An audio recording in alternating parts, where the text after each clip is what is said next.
Good evening, boys and girls, and welcome to Story Time. Our book tonight is Maybe I Can Love My Neighbor Too. It was written by Jennifer Grant and illustrated by Benjamin Schipper. Let's read that together.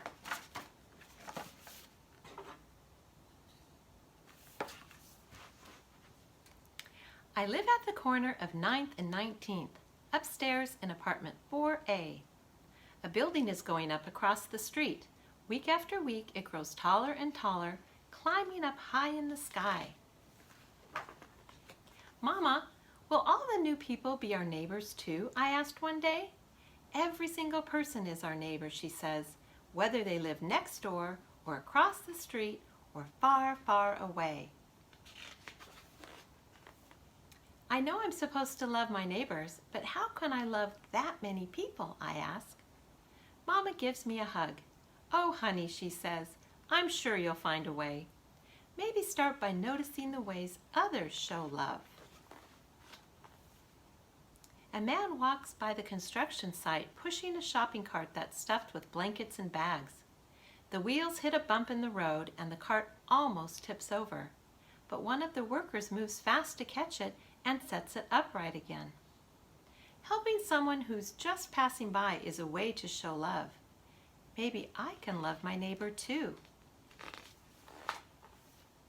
Mama and I walk down to the park just like we do every day. I see a man and a woman up ahead talking to people while they wait at the light. I stare at the pictures on the man's arms while he tells Mama about people who had to leave their homes because they weren't safe anymore. Mama hands a few dollars to the woman who has a purple stripe in her hair. Giving money so people can have a safe place to live is a way to show love. Maybe I can love my neighbor too.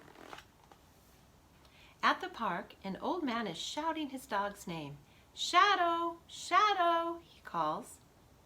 A boy runs after the dog, driving to catch him. A minute later, Shadow is back with his owner. The old man says, "Thank you," over and over and over. Helping older folks is a way to show love. Maybe I can love my neighbor too. Mama, look at me, I shout, and she waves from the bench under her favorite tree. When I'm all out of breath, I sit at the edge of the sandbox, watching the other kids play. A girl tosses me a shovel and pail. Then we build the most elegant castle and dig a moat around it. We decorate it with royal flags made of sticks and seeds and leaves. That was kind of that girl, Mama says, when we were walking back home. I like seeing how she loved her neighbor, and the neighbor this time was you. Sharing toys with a new friend is a way to show love. Maybe I can love my neighbor too. There's sand between my toes, and Mama says it's time for the tub. But then we hear a knock at the door. It's our neighbors from upstairs, and they baked us a loaf of bread. Sharing good things to eat is a way to show love. Maybe I can love my neighbor too. At dinner, I tell Daddy, "Guess what? I learned something new today." "That's what I like to hear," he says. "What is it?" "Every person in the whole world is my neighbor," I say, "and I can love them too." I could give my birthday money to someone who needs it more than me, I say. Or I could carry groceries or open doors for people who aren't as strong as I am. I pull up my sleeves and show my muscles. There are a lot of ways, I say. I can be kind to other kids in the park, or even bake something to share with people in our building.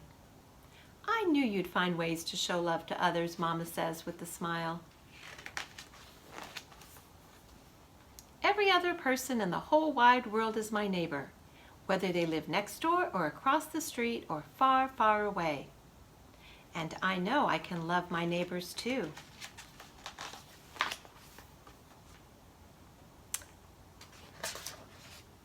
The end.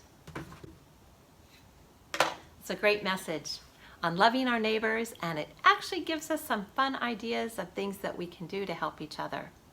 Whether we know our neighbors personally or we just know that they are next to us. Let's end our time together with the prayer. Dear God, thank you for neighbors. Thank you for love.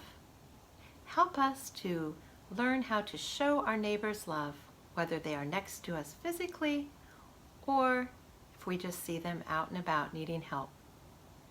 Thank you for loving us every day. Amen. Okay, boys and girls, have a good night, and I'll see you next week.